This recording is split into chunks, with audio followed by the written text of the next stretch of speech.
Charles Lewis dijo una vez: la ley debe ser como la muerte, que no aceptó a nadie. Las leyes inútiles deberían ser necesarias. Una cosa no es justa, no porque sea ley, pero debe ser ley porque es justa. Bienvenidos sean todos. En estos momentos, junto con mis compañeros Luisana Párraga, María Perdomo, David Rondón, Lismar Castellano, Josneli González y mi persona, les estaremos exponiendo sobre la protección jurídica extraprocesal.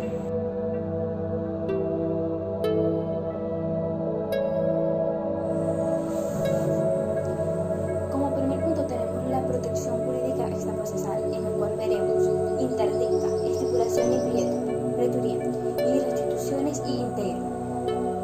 Interdicto. Los interdictos son órdenes del pretor encaminadas a una exhibición, a una restitución o a una prohibición. Asume el carácter de provincias administrativas urgentes en cuanto persigue el mantener una situación o el que se obtenga un determinado comportamiento en un momento que no permita dilación. El magistrado, sin necesidad de recurrir a una averiguación especial, da el interdicto ordenando una cierta conducta y bajo el supuesto de hipótesis de que la petición se funde en hechos dignos de ser protegidos. El interdicto no era ninguna sentencia, sino como una decisión definitiva. Estipulaciones praetoriae. Hablemos de estipulaciones praetoris y estipulaciones praetoriae. Es el nombre que se conoce a las personas entre partes que el magistrado podía exigir a la Iglesia para llegar a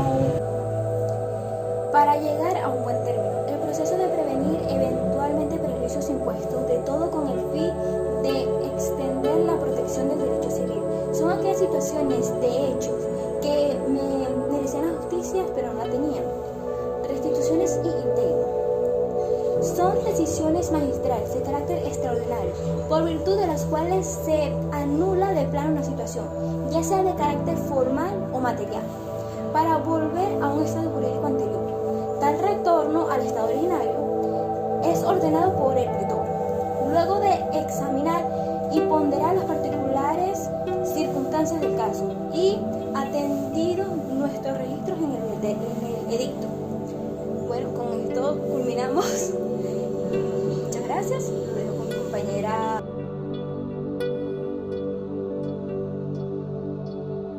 Saludos, mi nombre es Luisana Párraga, soy estudiante del segundo año, sección A de la Universidad Valle del Monboy.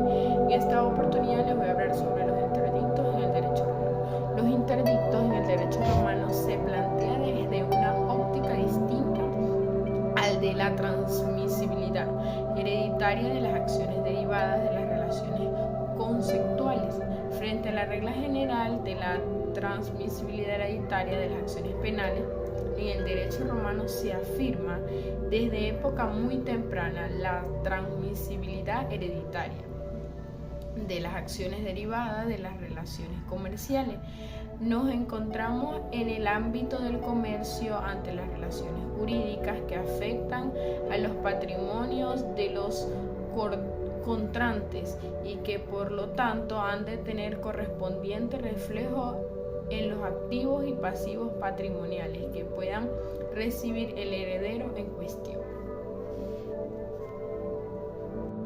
Por otro lado, el tema de la transmisibilidad hereditaria de los interdictos presenta otro punto de vista de mayor interés y cabe para nuestra tesis. Nos referimos a continuación de un aspecto que tiene gran importancia en efectos de considerar la transmisibilidad hereditaria de los interdictos, el procedimiento que se origina con la expedición del interdicto por el pretor en el caso de que no sea acatado por el demandado.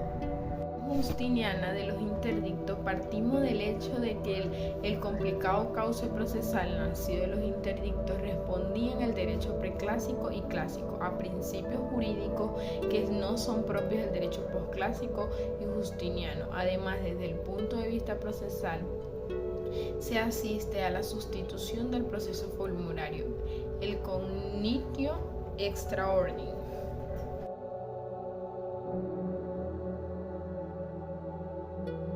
Hola, buenos días. Mi nombre es María Perdomo Suárez, estudiante de la Facultad de Ciencias Jurídicas, Políticas y Sociales. Hoy les voy a hablar un carácter abstracto, la estipulatio y la evicción. El carácter abstracto. Para comenzar, podemos decir que la estipulatio es de carácter abstracto. Así sea un contrato, sugiere un acuerdo previo que viene a formalizar y a dar efecto jurídico, transformando los contenidos vertidos en ellas en obligaciones. Dado el carácter abstracto de que el acreedor no pueda ver la causa, no significa que ésta no se le pueda impugnar por medio de un exequio doli. Ahora bien, también podemos decir que en la antigua Roma la estipulatio era un medio para asegurar el cumplimiento de las obligaciones. Las partes establecen que en caso de su incumplimiento, el deudor tenía que pagarle una cantidad de dinero al acreedor. Los dos contratos verbales fueron la esponsio y el nexo, pero por atadura física y por carácter extremo fueron desapareciendo en el segundo caso, y también porque se le aplicaban solamente a los ciudadanos romanos. Ahora bien, también podemos decir que la evicción es una pérdida de derechos por sentencia firme, pero en el caso de la compra y venta, cuando el comprador pierde la cosa, en caso de una resolución por sentencia firme. Gracias. Buenos días, mi nombre es David Rondón, estudiante de Derecho de segundo año, sección A, y hoy les vengo a hablar sobre la estipulación en Roma.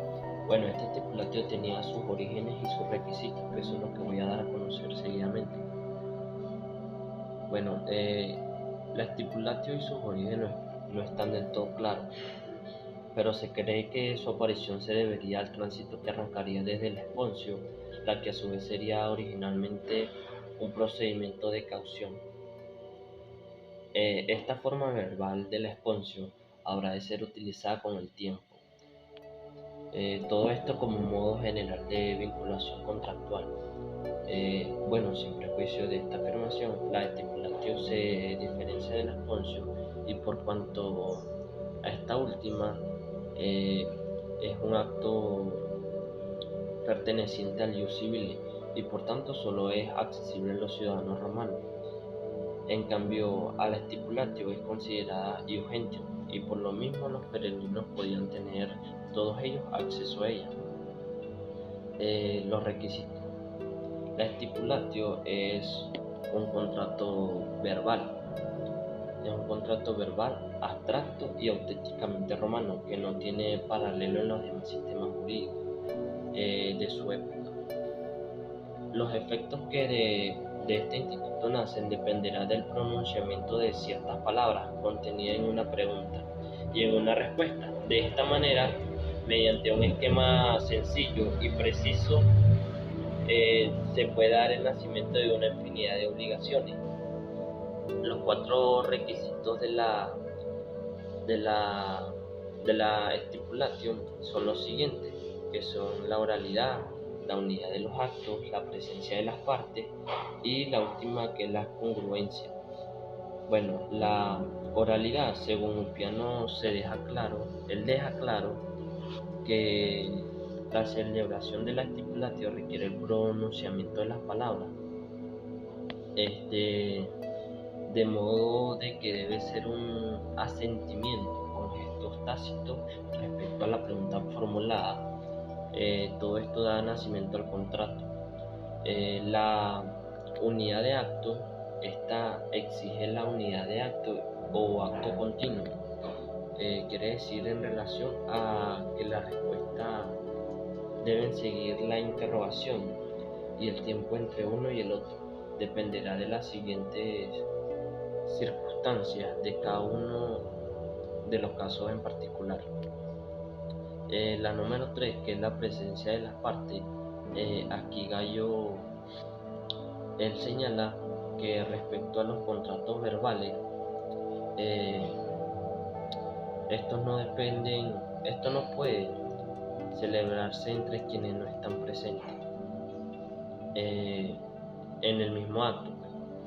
Y con respecto a la última, que es la congruencia entre la pregunta y la respuesta, de los requisitos expuestos hasta ahora, este es el más natural, el llegar a la conclusión entre la pregunta y la respuesta, donde aquí debe tener una perfecta congruencia y correspondencia por ambas partes. más que las palabras o pacíficamente los verbos que se utilicen.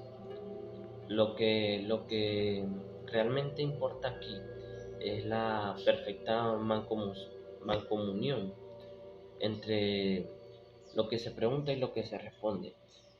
Todo esto en época arcaica, dado a los sacramentales ritualistas.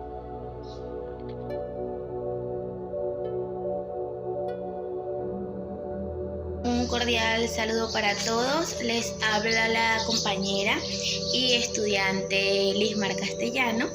En esta oportunidad hablaré sobre la Restitio in Integrum y en la época de Justiniano. En la época clásica se suponía exactamente lo que significa su enunciado, es decir, una restitución total. Volver íntegramente a la situación jurídica que existía entre dos personas, antes que el acto civil, ahora anulado y sin efectos, hubiera tenido lugar. Era uno de los recursos completamente basados en lo que era el imperio del pretor.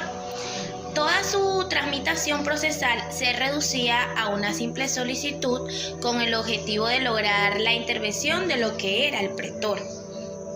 Con el transcurso del tiempo y debido a la implementación del proceso cognitorio, va variando y se transforma, según algunos, en un verdadero derecho subjetivo, que las fuentes denominan beneficium restitutionis.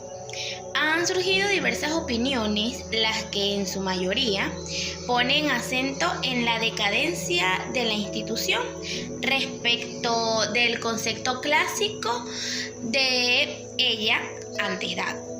Entre las más importantes disposiciones cabe recordar en la cual la competencia para concebir esta entrega está entregada al juez, un nuevo término llamado quaedranium continuum, dentro del cual debe intentarse.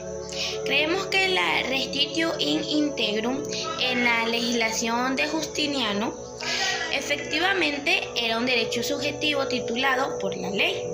La opinión de Cervenka se funda principalmente en la Constitución de Justiniano. Ella, por ejemplo, trata sobre el caso de menores de edad que desean abstenerse de la herencia, la cual ya ha sido aceptada por ellos, y con este fin solicitan que se les sea concedida la Restitio in Integrum. Como requisito especial se establecía la presencia de los acreedores. Se puede concluir que la Restitutio in Integrum tiene en la época de Justiniano la estructura de una acción que da origen a un procedimiento judicial, donde siempre es obligatoria la presencia de la parte contraria. En el ámbito de la aplicación, el estudio de este aspecto nos lleva al análisis de las normas que regulan esta materia, y en especial a la Constitución del año 531. Podemos concluir con que la Restitutio in Integrum quedó en la época de Justiniano, ¿verdad?, con las limitaciones al menor de edad y al ausente, en las condiciones anteriormente indicadas. Muchísimas gracias. Buenos días, mi nombre es Chaunelis González y yo le vengo a hablar de Meus in Possession. Esto significa en latín que es una autorización que se le entregaba en concesión de investidura a posesoría, que es que a la medida de virtud del imperio se le otorgaba al magistrado de Roma. Esto más que todo era provisto para aquel de esa provincia o de esa facultad. Las personas que habían solicitado podían tomar en posesión ciertos bienes y tener el material bajo su potestad. Para esto, más que todo, eran algunas personas que garantizaban un crédito o tenían un bien como tal de registrarse, alguna deuda o algún fruto de esta. Más que todo se usaba para anticipar el ejercicio de un derecho. Más que todo, luego de esa consolidación que se daba de esa deuda o de aquella cosa que tenía en su potestad el magistrado, se hacía una procesión, un procedimiento o una protección procesal, que aún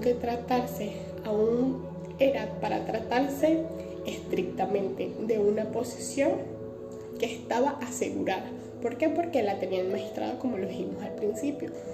Y más que todo estaba asegurada por un antium y un fructus, o más que todo por un interdicto, que esto es lo que hablamos al principio, que era lo que era un magistrado. Una de las cosas más resaltantes de este tema es que el magistrado tenía aquella potestad, pero tenía también aquella gran responsabilidad de tener en su potestad todos aquellos bienes y deudas que tenían sus pueblos, más que todo, y se le daba, como dijimos en el principio, que se le daba nada más a una investidura, el cual era medida de acuerdo a su virtud. Muchas gracias.